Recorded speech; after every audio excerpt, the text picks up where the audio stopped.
నమస్తే వెంకట చాగంటి గారు. నా పేరు శివ. నేను కడప నుంచి మాట్లాడుతున్నాను. నాకు 3 సందేహాలున్నాయి. నా మొదటి సందేహం, దేవుడు నలుగురికి వేదాలను ఇచ్చాడు అని అంటారు కదా! ఆ నలుగురికి ఎందుకు ఇచ్చారు అని నాకు సందేహం వచ్చింది. ఆ సందేహం తీర్చుకోవడానికి సత్యార్థ ప్రకాశం 7వ చాప్టర్ను పరిశీలించాను. దాంట్లో ఇదే ప్రశ్న ఉన్నది. కానీ దానికి సమాధానంగా ఆ నలుగురు పవిత్రులైన వారు కాబట్టి ఆ నలుగురికే వేదాలను అందించాడు భగవంతుడు అని ఉంది. ఇక్కడ పవిత్రత అంటే ఏమిటి? పవిత్రతని పవిత్రతకు కొలమానం ఏంటి? వేదాలే లేనప్పుడు దేవుడు వీళ్ళు పవిత్రులు, వీరు అపవిత్రులు అని ఎలా డిసైడ్ అయ్యాడు? ఇది నా మొదటి ప్రశ్న. ఓం నమస్తే. నేను doctor Venkata Chaganti, president, university of applied Vedic sciences. Kadapa Shiva, బాగుంది, పేరు బాగుంది. కడప శివ ఈయన 3 ప్రశ్నలతో ముందుకొచ్చారు. ఈ శివ గారు మొట్టమొదటి ప్రశ్న ఏంటంటే, వేదాలు 4 ఋషులకి ఇచ్చారని చెప్పారు. అది సత్యార్థ ప్రకాశంలో వాళ్ళకి ఆ పేర్లు కూడా చెప్పారు. సో ఈ ఋషులకి ఇచ్చినప్పుడు ఆ ఋషులుకే ఎందుకు ఇచ్చారని అడిగితే, వాళ్ళు పవిత్రాత్మలుగా ఉన్నారు, వాళ్ళందరికంటే ఎక్కువ పవిత్రాత్మలుగా ఉన్నారు, అందుకనే ఇచ్చారు అని చెప్పి మహర్షి దయానంద సరస్వతి తన సత్యార్థ ప్రకాశము 7వ సముల్లాసంలో ఒక ప్రశ్నకు ఆన్సర్గా ఆయన చెప్పారు. ఇప్పుడు శివగారి ప్రశ్న ఏంటంటే, అసలు పవిత్రాత్మలుగా ఉండటం ఎట్లా? సృష్టి జరిగిందే అప్పుడు కదా. సో అంతకుముందు సృష్టి లేదు కదా, మరి పవిత్రాత్మలు ఎక్కడి నుంచి వచ్చారు? అందరూ పవిత్రాత్మలుగా ఉండాలి కదా అని ఆయన భావం. దీనికి శివగారు, మీకు ఇదివరకే చాలా వీడియోల్లో చెప్పాను మీకు, ఈ సృష్టి జరుగుతుంది, ప్రళయం వస్తుంది, మళ్ళీ సృష్టి జరుగుతుంది, ప్రళయం వస్తుంది, సృష్టి జరుగుతుంది, ప్రళయం వస్తుంది, ఇది కంటిన్యూస్గా సైకిల్కి అనమాట. సో దీనికి ఆది అంతం లేవు. కాబట్టి పూర్వజన్మలో ఉన్నవాళ్ళు ఎవరైతే పవిత్రాత్మలుగా ఉన్నారో, సో వాళ్ళకి ఈ వేదం ఇవ్వబడింది. అయితే జనరల్గా ఏమవుతుందంటే, మోక్షంలో ఉన్న ఋషులు, మోక్షంలో ఉన్న వాళ్ళు ఎవరైతే ఉంటారో వాళ్ళలో ఒక నలుగురు మేము వేదాన్ని ప్రచారం చేయాలని పూర్వజన్మలో అనుకున్నప్పుడు దాని తదనుగుణంగా పరమాత్ముడు ఇస్తాడు. లేదు, ఎవరైతే దానికోసం ప్రయత్నం చేశారో వాళ్ళకి ఇస్తాడు. అట్లా పరమాత్ముడు ఈ యొక్క వేదాన్ని వాళ్ళ ఆత్మల్లో ఇవ్వడం జరిగింది. సరేనండి, మరి పవిత్రాత్మలు అంటే ఏమిటి ఏమిటి ఎట్లా, దాని కొలమానం ఎట్లా? ఇది వాళ్ళ ప్రశ్న అనమాట. దీనికి వెరీ సింపుల్ ఆన్సర్ అండి. అదేంటంటే, వేదాలు నేర్చుకోవాలి అంటే ఆత్మను పవిత్రంగా అవ్వాలి. అంటే ఏమిటి? మనసు పవిత్రంగా అవ్వాలి మొట్టమొదట. సో మనసు పవిత్రంగా అవ్వాలంటే శరీరం పవిత్రంగా అవ్వాలి. సో శారీరక పవిత్రతతో మానసిక పవిత్రత తెచ్చుకొని ఆ తర్వాత ఆత్మక పవిత్రత వస్తుందన్నమాట. సో ఇలా అన్నప్పుడు వేదం బాగా వంటబడుతుంది, లేకపోతే వేదం అర్థం కాదండి. సో అందుకని చాలామంది అడుగుతారు, ఈ వేదాన్ని ఎందుకని ఎవరు నేర్చుకోవట్లేదండి? నేర్చుకోవడానికి ఫస్ట్ శరీరాన్ని శుద్ధిగా ఉంచుకోవాలి. శరీరాన్ని శుద్ధిగా ఉంచుకోవడం అంటే ఏమిటి?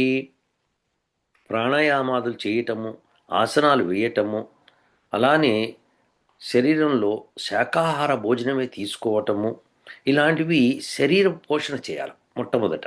అది ఆ పవిత్రత ఉంచాలి. అంటే పొద్దున్న సాయంకాల స్నానాలు చేయటము, ఆ తర్వాత సంధ్యావందనాలు చేయటము, అగ్నిహోత్రం చేయటము, ఇవన్నీ కూడా శరీరంతో చేసేవి. అలానే మానసికంగా చేసే ఉంటాయి, జపము, అవన్నీ మానసికంగా చేస్తాం అనమాట. సో మనసులో మంత్రం యొక్క అర్థాన్ని తెలుసుకుంటూ, మాట్లాడుకుంటూ, దాని అర్థాన్ని స్మరిస్తూ దాన్ని జపం చేయటం, ఇలా ఇవైతే కానీ అప్పుడు వేద మంత్రాలకి అర్థాలు గోచరించవు. లేకపోతే ఏదో తెలుస్తున్నట్టు ఉంటుంది కానీ తెలియదు అనమాట. సో ఇలా పర్ఫెక్ట్గా తెలవాలి అంటే కనుక శారీరక మానసిక పవిత్రతని పెంచాలి అని మనకి అర్థమవుతుంది. మీరు విశ్వామిత్రుల వారి కథ విని ఉంటారు. ఆయన వశిష్ఠుల వారిని ఎట్లన్నా జయించాలి అన్న కోరికతో ఆయన ఒక రాజు, ఆయన రాజు అయినా కానీ క్షత్రియుడై ఉండి కూడా క్షాత్రాన్ని వదిలి తపస్సు మొదలుపెట్టాడు. మొదలుపెట్టి ఆ తపస్సులో పవిత్రత పొందాడు. పొంది అప్పుడు ఆయనకి గాయత్రి మంత్రం యొక్క అర్థం చెప్పగలిగాడు ఆయన. లేకపోతే ఎలా చెప్తాడు మనకి? సో అలాగే అనేక ఋషులు తపస్సు చేసి మంత్రం యొక్క అర్థాన్ని గ్రహించారు. వాళ్ళ పేర్లే మనకి ఆ మంత్రాల పైన ఉంటాయన్నమాట. ఋషి, ఈ మంత్రానికి ఋషి ఎవరంటే వాళ్ళు దర్శనం చేసుకున్నారు అని అర్థం. సో వేదాన్ని దర్శనం చేసుకోవాలంటే తపస్సు చేయాలి. తపము అంటే తపించటం అన్నమాట. సో దానికోసమై తప్పించటం, మిగతావి వదిలిపెట్టడం అన్నమాట. సో ఇలా శారీరక మానసిక తపం చేసిన తర్వాతనే వేద మంత్రాలకి అర్థం గోచరిస్తుందన్నమాట. అలా గోచరించిన అర్థాన్ని చెప్పాలి. మిగతావి ఏవి చెప్పినా కానీ అవి దుర్లక్షణాలు అవుతాయి, కానీ శిష్ట లక్షణం అవ్వదన్నమాట. సో అందుకని మనం తెలుసుకోవాల్సింది ఏంటంటే పవిత్రత అన్నది చాలా ఇంపార్టెంటు. మానసిక పవిత్రత ఇంపార్టెంటు, శారీరక పవిత్రత ఇంపార్టెంట్. ఈ రెండు అయితే కానీ వేదం యొక్క మంత్రము అర్థం కాదు మనకి. సో అందుకని అటువంటి పవిత్రత కలిగిన, అత్యధికమైన పవిత్రత కలిగిన వాళ్ళకి ఎవరైతే ఉంటారో వాళ్ళు నలుగురికి ఇచ్చారు. అయితే ఇంకా లేరా ప్రపంచంలో, ఈ నలుగురే ఉన్నారా ఈ పెద్ద ప్రపంచంలో అంటే అనేకమైన భూగోళాలు ఉన్నాయి. ఈ భూగోళం మీద ఈ నలుగురికి ఇచ్చాడు, ఇంకో భూగోళం మీద ఇంకో నలుగురికి ఇస్తాడు. అది పరమాత్ముడు. సో అనేకమైన కోటాను కోట్ల భూగోళాలు ఉన్నాయి. ఎక్కడెక్కడెక్కడెక్కడైతే మానవ జన్మలు ఉన్నాయో అక్కడక్కడక్కడక్కడ ఆ నలుగురు ఋషులు చెప్పిన ఇచ్చుకుంటూ వెళ్ళాడు పరమాత్ముడు. అందుకనే అలా చెప్పారు. మన భూమి మీద ఏం జరిగిందో మనం మాట్లాడుకుంటాం అన్నమాట. సో దానికే శతపథ బ్రాహ్మణంలోనూ, అలానే మనుస్మృతిలోనూ, అలానే ఇంకా అనేక శాస్త్రాల్లో మనకి ఈ విషయం బోధించబడింది. సో పవిత్రమైన ఆత్మ కలిగి ఉండటం అన్నది చాలా ఇంపార్టెంట్. వాళ్ళకి అది బోధపడుతుంది. లేకపోతే వాళ్ళు బోధపడకపోతే వాళ్ళు నెక్స్ట్ జనరేషన్ ఏం చెప్తారు, ఎలా చెప్తారు? సో ఆ నలుగురికి బోధింపబడిన తర్వాత వాళ్ళు ఇంకొకరికి చెప్పడం మొదలుపెట్టి వాళ్ళు కూడా అది పొందగలిగి వాళ్ళు ఇంకోటికి చెప్పి అలా గురు శిష్య పరంపరగా వస్తూ వస్తూ వస్తూ మన దాకా వచ్చింది. అదండి శివగారు మీ మొదటి ప్రశ్నకి సమాధానం. సో పవిత్రాత్మత కావాలి అంటే మొట్టమొదట శరీరం పవిత్రం అవ్వాలి, మానసికంగా పవిత్రం అవ్వాలి. ఈ రెండు పవిత్రం చేసుకుంటే కానీ మంత్రం యొక్క అర్థము స్ఫురించదు, దర్శనం రాదు. ఏదో చెప్పచ్చు, ఏదో సరే భాష వచ్చు కాబట్టి ఏదో మాట్లాడచ్చు, కానీ దర్శనం కాదు, మంత్రదర్శనం కావాలి. అది వెరీ ఇంపార్టెంట్ మనకి. మంత్రదర్శనం కానప్పుడు మనం ఇంకేం చెప్పలేమన్నమాట. సో అందుకని శివగారు పవిత్రాత్మలకి ఒక కొలమానం ఉంటుందండి, తప్పకుండా కొలమానం ఉంటుంది. కానీ ఈ నలుగురే కాదు, అనేక మంది ఉన్నారు. ఆ అనేక మంది వేరే వేరే గ్రహాల్లో ఉంటారు, అది ఫర్ ష్యూర్ అనమాట. అందుకని మన ఆ గ్రహాల్లో కూడా ఈ 4 వేదాలు ఉంటే ఎస్, ఏ గ్రహం మీదన్నా ఎక్కడైనా సరే మానవ సృష్టి లాంటి సృష్టి జరిగితే తప్పకుండా 4 వేదాలు ఉంటాయి. ఎందుకండి అక్కడ 12 వేదాలు ఉండొచ్చు కదా, 13 వేదాలు ఉండొచ్చు కదా. ఒకసారి నేను శ్రీశైలం అడవిలో తిరుగుతున్నప్పుడు మొట్టమొదట్లో చిన్న పిల్లవాడిగా ఉన్నాను, తిరుగుతూ ఎవరిని దొరుకుతారేమో, మంచి ఋషి దొరుకుతాడేమో చూస్తుంటే ఒక ఆయన ఒకడు కలిశాడు. అక్కడ ఎవరో ఉంటారంటే ఆయన సన్యాసి, ఆయన మౌనం మనిషి, ఆయన మాట్లాడు, కానీ మీకు బ్రహ్మాండ సమాధానాలు వస్తాయంటే సరే అక్కడికి వెళ్ళా. ఆయన లేడు. ఆయన లేకపోయేటప్పటికి ఆయన శిష్యుడు ఎవడో ఉన్నాడు, బయట కూర్చున్నాడు. ఇగో ఈ శిష్యులు అతి గోల చేస్తారనమాట. అసలు విషయం కంటే గోల ఎక్కువ ఉంటుంది అనమాట. వెళ్ళాను నేను, అయితే ఆ స్వామీజీని కలవాలండి అంటే ఏదో నాకు చెప్పండి అన్నాడు. లేదండి ఆయనతోనే మాట్లాడాలి అన్న. ఆయన లేడు, ఆయన కర్నూలు వెళ్ళారు. అంటేను అవునా ఎప్పుడు వస్తారు అంటేను ఏమో తెలియదు, ఆయన ఎప్పుడు వస్తారో తెలియదు, ఆయన ఎప్పుడైనా వచ్చేసేయచ్చు సడన్గా అంటాడు. అంటేను అరే కర్నూలు అంటే మన బస్సులు గీసులు ఉండాలంటే బస్సులు ఏంటి, ఆయన ఇక్కడ మాయమవుతాడు, అక్కడ వెళ్తాడు, అక్కడికి వెళ్ళి ఇక్కడ వస్తాడంటే ఏమిటో మరి అలా మాయమవటాలు ఏంటో, అక్కడికి వెళ్ళటాలేంటో ఏమిటో అయి ఉండొచ్చులే అనుకున్నా. సరే అయితే మరి ఆయన వచ్చినప్పుడు అడుగుతాను, లేదు నువ్వు ఏదైనా అడుగు, నాకు తెలుసు నేను చెప్తాను. అంటే ఇట్లా మనకి వేదాలు ఉన్నాయి కదా, 4 ఉన్నాయి కదా, వాటి గురించి మాట్లాడదామని వచ్చానంటే వేదాలు 4 కాదు 12 ఉన్నాయి అని చెప్పి ఏదో నాకు సో చెప్పబోయాడు. నేను విని ఒక నిమిషం విని నమస్కారం అయ్యా నేను వెళ్ళొస్తానని చెప్పాను. అదేంటి నువ్వు వినవా, నువ్వు వింటానంటే వేదాలు 4, 12 అని అబద్ధాలు చెప్పకూడదు, ఇలాంటి మాటలు వినడానికి ఇక్కడ రాలేదని చెప్పి నేను తిరిగి వచ్చేసాను. సో విశేషం ఏంటంటే అలా జరుగుతూ ఉంటుంది. కానీ అక్కడ పెద్ద ఆశ్రమం ఏర్పడింది, ఆ స్వామీజీ పేరు మీద ఆశ్రమం ఏర్పడింది. ఆ తర్వాత ఆ స్వామీజీకి ఏదో అయ్యిందని చెప్పి నిజాం ఆర్థోపెడిక్ వచ్చాడు, ఆయనకి ఏదో అడ్మిట్ అయ్యాడు, ఆయనకి ఏదో శస్త్రచికిత్స కూడా చేశారు, ఏదో అయింది. ఆ డాక్టర్ కూడా నాకు తెలుసు ఆయన.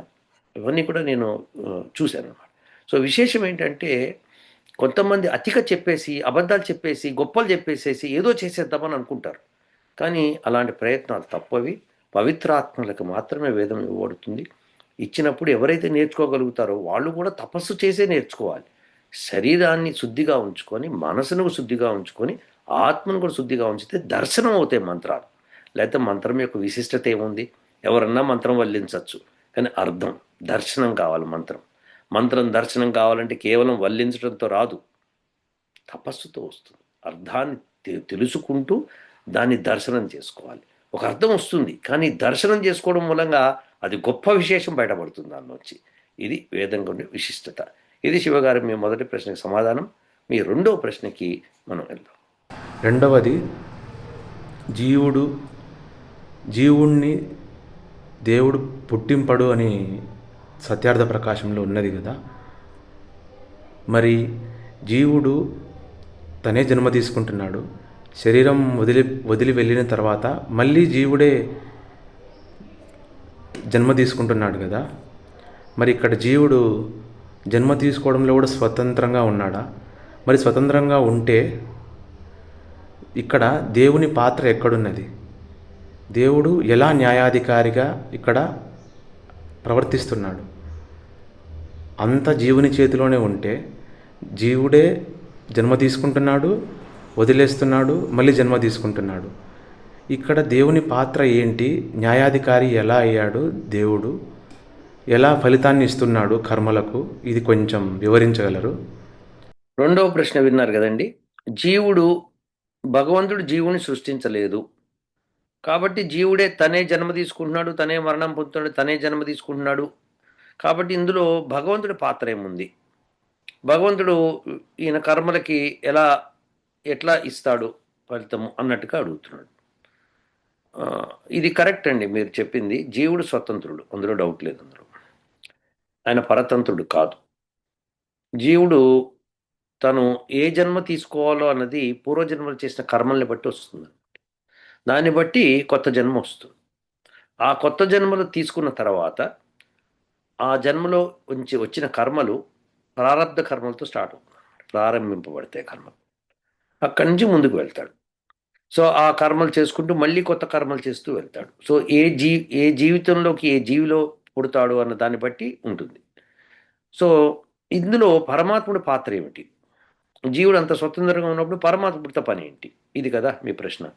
పరమాత్ముడికి 4 పనులు ఉన్నాయండి. ఒకటి ఏంటంటే సృష్టి చేయటం, రెండోది సృష్టి నియమంగా ఉంచటం, మూడోది ప్రళయం చేయటం, నాలుగవది జీవుల యొక్క కర్మలకి తగినట్టుగా ఫలితం ఇవ్వటం. సో ఇది ఆయన పని. ఆ పనిలో భాగంగానే ఫలితం ఇవ్వాలి అనుకున్నప్పుడు వాళ్ళకి ముందరగా మనం చెప్పాలి. ఇప్పుడు ఒక అతన్ని ఉద్యోగంలో నేను తీసుకున్నప్పుడు ఆ ఉద్యోగంలో విధులన్నీ చెప్పాలి. చెప్పి ఈ విధులు నిర్వర్తించకపోతే ఏంటో కూడా చెప్పాలి. ఇలా చెప్పడానికి ఒక రూల్ బుక్ ఉంటుంది. దాన్నే వేదము అన్నారు అన్నమాట. అది పరమాత్ముడు మనకి ఇచ్చాడు. దాని ప్రకారం మనము లైఫ్ గడపాలి. ఇది లెక్క. సో ఎప్పుడైతే దాని ప్రకారం గడపకుండా వేరే రకంగా గడిపితే ఆటోమేటిక్గా శిక్షకు అర్హులవుతారు. సో ఆ ప్రకారమే జన్మ తీసుకోవాలి. జీవుడికి శరీరంలో ప్రవేశించే అంత శక్తి లేదు. దానికి పరమాత్ముడే ప్రవేశపెట్టాలి. జీవుడు జన్మ తీసుకోవడం అనేది జరుగుతుంది, ఎందుకంటే అతను కర్మ ఉంది కాబట్టి. కానీ ఆ జన్మ ఇచ్చేది పరమాత్ముడు. సో ఏ జన్మలోకి ఏ గర్భంలోకి ప్రవేశపెట్టాలో అన్నది పరమాత్ముడు తన నిర్ణయం ప్రకారం చేస్తాడు. ఆయన సాక్షి దీనికి. సో మనం చేసే కర్మలన్నిటికీ ఆయన సాక్షి. సో దాని ప్రకారం ఆయన మనకి ఫలితాలు ఇస్తూ ఉంటాడు అన్నమాట. మంచి చెడు రెండు కూడా ఆయన ఇస్తాడు. అలానే మోక్షాన్ని ఇవ్వాలంటే కూడా ఆయనే కదా. సో ఇవన్నీ చేయాల్సింది ఆయనే. ఈ సృష్టి చేసి మానవుడికి కావాల్సిన ఫెసిలిటీస్ అన్నీ ఇవ్వటం కూడా ఆయన పని, ఆయనే చేస్తాడు. అంతేకాదు వేదంలో ఆయన చెప్పాడు, నువ్వు నన్ను కోరుకో, నేను అది ఇస్తాను నీకు, కానీ దానికి కావాల్సిన కండిషన్స్ నువ్వు మీట్ అవ్వాలి అని చెప్పి స్పష్టంగా చెప్పాడు. సో ఆ స్పష్టత మంత్రంలో ఉంటుంది కాబట్టి దాని ప్రకారం మనం కోరుకుంటాం, ఆ పని చేసి తీరాలి మనం. ఆ విధంగా చేస్తేనే మనకు వస్తుంది అనమాట. సో ఆ విధంగా మనము పరమాత్మని కోరుకున్నవే తీసుకొని ముందుకు వెళ్తుంటాం అనమాట. సో ఇది పరమాత్ముడి యొక్క పని. పరమాత్ముడు ఆ కోరికలు నెరవేర్చడానికి కావాల్సిన కండిషన్స్ ముందరే చెప్పటము, దాన్ని మీట్ అయిన వాళ్ళకి ఆ విధంగా చేయటము, అది పరమాత్ముడి విధి. అవన్నీ చేస్తాడు. చేసిన తర్వాత మనం దాని ప్రకారం చేసుకుంటున్నామా లేదా అన్నది మనమే చూసుకోవాలి. సో అవన్నీ ఇప్పుడు ఏదైనా ఇందాక నేను ఒక ఎంప్లాయీ విషయం చెప్పాను. అలానే ఏ విషయంలో అన్నా సరే రూల్స్ అండ్ రెగ్యులేషన్స్ పాటిస్తూ వెళ్తే కనుక ఫలితం ఉంటుందన్నమాట. సో జన్మ తీసుకోవడం అనేది మనం డిసైడ్ చేస్తున్నాం. మనం ఈ జన్మలో ఏ కోరికలు కోరుతామో దాని ప్రకారమే జన్మ తీసుకుంటాం. సో ఆ రూపురేఖలతోనే జన్మ తీసుకుంటాం. ఆ విధమైన గర్భంలోనే మనం ప్రవేశిస్తాం. సో మనం మంచి పనులు చేశాము, పుణ్యకర్మలు చేశాము, అప్పుడు మనము మంచి మంచి జన్మ తీసుకుంటాం, ఉత్తమ జన్మ తీసుకుంటాం, డౌట్ లేదు అందులో. సో ఇప్పుడు అనేక మంది ఉన్నారు. ఇప్పుడు మనం మహర్షులను చూస్తాం, వ్యాస మహర్షిని చూసాము, అలానే మనము పరాశర మహర్షిని చూసాము, అలానే ఇంకా విశ్వామిత్రుల వారిని చూసాము, వశిష్ఠుల వారిని చూసాము, ఇంతమందిని చూసాం కదా. అందరూ కష్టపడ్డవారే. ఏది మామూలుగా జరగలేదు. రాముణ్ణి చూసాం, రాముడు అనేక కష్టాలు పడ్డాడు. అనేక కష్టాలు పడి ఆయన వాపోయాడు కూడా మధ్యలో. పూర్వజన్మలో నేను ఎన్ని పాపాలు చేశానో నాకు ఈ కర్మ పట్టింది, రాజ్యాన్ని పోగొట్టుకున్నాను, భార్యను పోగొట్టుకున్నాను, అడవుల్లో తిరుగుతున్నాను, తుప్పల్లో తిరుగుతున్నాను, ఏమిటి నా జీవితం అని చెప్పి ఏడ్చాడు. సో ఇది రామాయణంలో ఉంది. అలానే కృష్ణుడు కూడా అనేక కష్టాలు పడ్డాడు. ఫస్ట్ జైల్లో పుట్టాడు, బయటకు వచ్చాడు, ఎక్కడో పెరిగాడు, మళ్ళీ వెళ్ళాడు, రాజ్యం దక్కించుకున్నాడు, తన అన్నకు రాజ్యం ఇప్పించాడు, బందీలుగా ఉన్న ఆ, ఆ, తాతని వాళ్ళని విడిపించాడు, తల్లిదండ్రుల్ని విడిపించాడు, అంత చేశాడు. తర్వాత అతను చదువుకుందుకు వెళ్ళాడు, వెళ్ళి తిరిగి వచ్చాడు. రాజ్యం వెళ్తున్నప్పుడు జరాసంధుడి యొక్క దండయాత్ర 18 సార్లు దండయాత్ర చేశాడు. అప్పుడు కృష్ణుడు ఇక ఈ ప్లేస్ మనకి ఉండడానికి భావ్యం కాదు, మనం వేరే చోట ఉందామని చెప్పి ద్వారకకి వెళ్ళి నిర్మించుకున్నాడు అక్కడ. సో అందరూ కష్టాలు పడ్డారు, పాండవులు ఎన్ని కష్టాలు పడ్డారు. సో ఇవన్నీ కూడా వాళ్ళు ఏ కర్మలు చేశారో ఆ ప్రకారమే కష్టాలు పడతారు. సో ధర్మరాజు ఈ జన్మలో అన్న నేను పవిత్రంగా ఉండాలని దిస్తో సత్యాన్నే పలుకుతూ ధర్మంగా ఉంటూ ముందుకెళ్ళాడు. అందుకని ఆయనకి ఆ ఉత్తమ గతులు పట్టినాయి. సో అలా మనము ప్రతీదీ కూడా వేదం చెప్పినట్టుగా మనం నడుచుకుంటే కనుక అత్యుత్తమ జన్మలు వస్తాయి, అలానే మోక్షము వస్తుందన్నమాట. ఇవన్నీ ఇచ్చేది పరమాత్ముడు, ఇవన్నీ చేసేది పరమాత్ముడే. పరమాత్ముడు లేనిదే అణువు కూడా కదలలేదు. పరమాత్ముడి శక్తితోనే అన్నీ కదులుతాయి. అది విశేషం అన్నమాట. సో పరమాత్ముని యందు మీకు ఆ లేస మాత్రం డౌట్ అక్కర్లేదు. కాబట్టి పరమాత్ముడు సృష్టి స్థితి లయాలు చేయడమే కాకుండా మనం చేసే పనులకి ఆయన ఫలితాలు ఇస్తూ ఉంటాడు, మోక్షము ఇస్తాడు. ఇది ఆయన పని. అంతకు మించి ఆయనకు ఒక్క వేరే పని ఉండదు. మిగతావన్నీ మనమే స్వతంత్రులం. మనం కర్మ చేస్తాము, ఫలితాన్ని అనుభవిస్తాం. ఇంకోటి గుర్తుపెట్టుకోండి, ఇది చాలా విచిత్రమైన విషయం. విశేషం ఏంటంటే ఇదివరకు కూడా చెప్పాను నేను, ఇది బాగా గుర్తుపెట్టుకొని చేయండి. ఇప్పుడు మీ మనసులో మీరు ఒకటి అనుకుంటున్నారు, అదేంటంటే మేమంతా అంటే మేము అని ఎందుకు అంటున్నా అంటే మనం జనరల్గా మన అందరికీ కోరుకుంటాం, అది వేదం అట్లనే కోరమంటుంది అనమాట. నాకు ఇవ్వు అని కాకుండా నాకు ఇవ్వు అని వేరు ఉంటాయి. అలా కాకుండా మంచి కోరుకుంటే అందరికీ కోరుకుంటుంది అనమాట.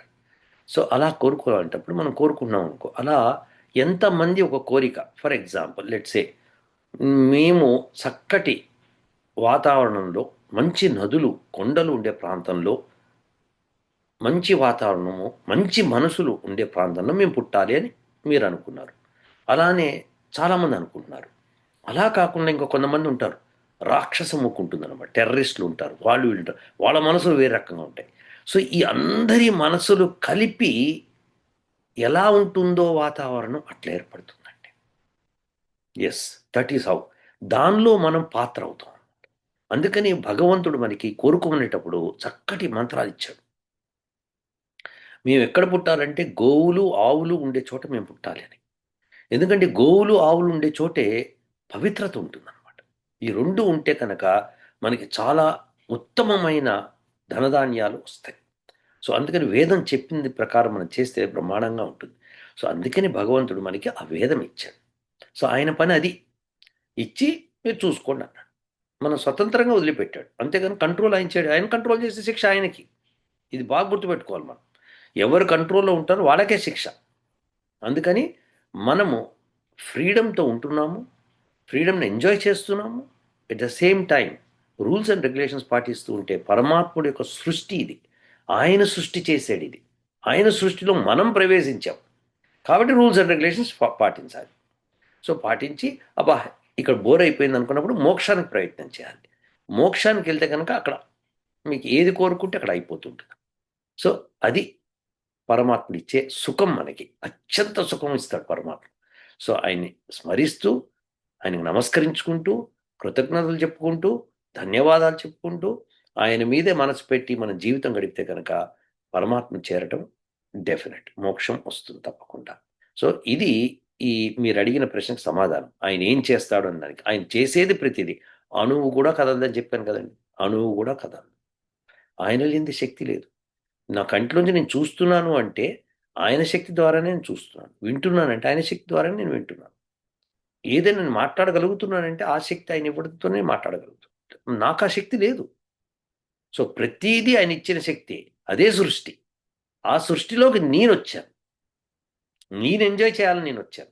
వచ్చినప్పుడు నా బాధ్యత ఏంటి? ఆ సృష్టి రూల్స్ అండ్ రెగ్యులేషన్స్ పాటించుకోవడం. ఇదండి శివగారు మీ రెండో ప్రశ్నకు సమాధానం. ఇప్పుడు మీ మూడో ప్రశ్నకి వెళ్దాం. నా మూడవ ప్రశ్న, 8 వసువులు అంటారు కదా, ఈ 8 వసువులలో జీవులు నివసిస్తారు అని సత్యార్థ ప్రకాశంలో ఉంది. ఈ 8 వసువులలో అగ్ని, సూర్యుడు కూడా ఉన్నారు కదా, మరి అగ్ని సూర్యుడి మీద కూడా జీవులు ఉంటారా? ఇప్పుడు భూమి మీద, జలంలో, గాలిలో ఇక్కడంతా జీవులు ఉండొచ్చు, బ్యాక్టీరియా రూపంలో కూడా ఉండొచ్చు. కానీ సూర్యుడు, అగ్ని యందు జీవులు ఉంటారా అని నాకు సందేహం ఉన్నది. ఈ 3 సందేహాలు తీర్చగలరు. ధన్యవాదాలు. అష్టవసువులు. ఈ అష్టవసువుల్లోనే అన్నీ ఉన్నాయి అని చెప్పాడు సత్యార్థ ప్రకాశంలో మహర్షి దయానంద సరస్వతి. ఈయనేమనుకుంటున్నారంటే ఈ అష్టవసువులు అంటే ఏంటో ఒకసారి చూద్దాం. సూర్యుడు, చంద్రుడు, నక్షత్రాలు, ఈ ఈ ఈ, పంచభూతాలు ఇవన్నిటిని అష్టవసువులు అంటారు. వీటిల్లోనే సర్వసృష్టి ఉంటుంది అని రాశాడు. సర్వసృష్టి వీటిల్లో ఉంటుంది అని అర్థం. అంతేకాని అగ్నిలో ప్రాణం ఉంటుంది అని కాదు అర్థం ఇక్కడ. అయితే ప్రాణులు ఎక్కడెక్కడ ఉండగలుగుతాయో, ఎటువంటి ప్రాణులు ఎక్కడెక్కడ ఉండగలుగుతాయో అక్కడక్కడ ఉంటాయి. ఇది తథ్యం. సూర్యుడి మీద ప్రాణులు ఉంటాయా అంటే ఉండొచ్చు. ఎందుకు ఉండకూడదు? బ్రహ్మాండంగా ఉండొచ్చు. అయితే సూర్యుడు బగబగ మండిపోతాడు కదా అంటే, ఎక్కడెక్కడైతే బగబగ మండగలుగుతాడో, ఎక్కడెక్కడ మంటలు లేవో అక్కడ మచ్చలు ఉంటాయి. దబ్బా అంటారు మరి దాన్ని. అది సంవత్సరం అనే పేరు దానికి అదే. సో అందుకని సూర్యుడికి సంవత్సరం అని ఎందుకు పేరుందంటే, ఎక్కడెక్కడైతే మనకి కంతలు ఉంటాయో అక్కడ. సో అక్కడ ఈ ఉష్ణం ఉన్నా కానీ ఆ ఉష్ణాన్ని తట్టుకునే జీవులు ఉంటాయి, జీవరాశులు ఉంటాయి. సో దాని ప్రకారం ఉంటాయి అన్నమాట. సో పరమాత్ముడి సృష్టి ఎక్కడెక్కడ ఏమేం చేయదలుచుకున్నా అప్పుడు చేసి ఉంటాడు ఆయన. సో దానికి మనం ఆయన్ని ఎట్లా అడుగుతాం మనం? సో ఆయన సృష్టి, ఆయన ఎవరెవరికి ఏ విధమైన ఫలితాలు ఇవ్వాలో ఆ విధమైన ఫలితాలు ఇస్తాడు కదా. సో ఆ ఫలితాలను వాళ్ళు అనుభవిస్తూ ఉంటారనమాట. సో ఆ విధంగా జరుగుతుంది. కాబట్టి అష్టవసువులు అంటే అష్టవసువుల్లోనూ సమస్త ప్రపంచము ఉంటుంది అని అర్థం. అంటే ప్రతి దానికి నివాస స్థానం ఈ అష్టవసువులే. అందుకే వసువులు అన్నారు వాటిని. ప్రతిదానికి నివాసంగా ఉండేవి కాబట్టి వసువులు.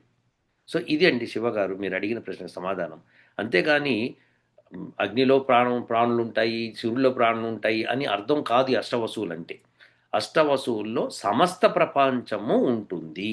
కావంటే ఒకసారి సప్తమ సముల్లాసము సత్యార్థ ప్రకాశంలో ఒకసారి తిరిగేయండి మళ్ళీ.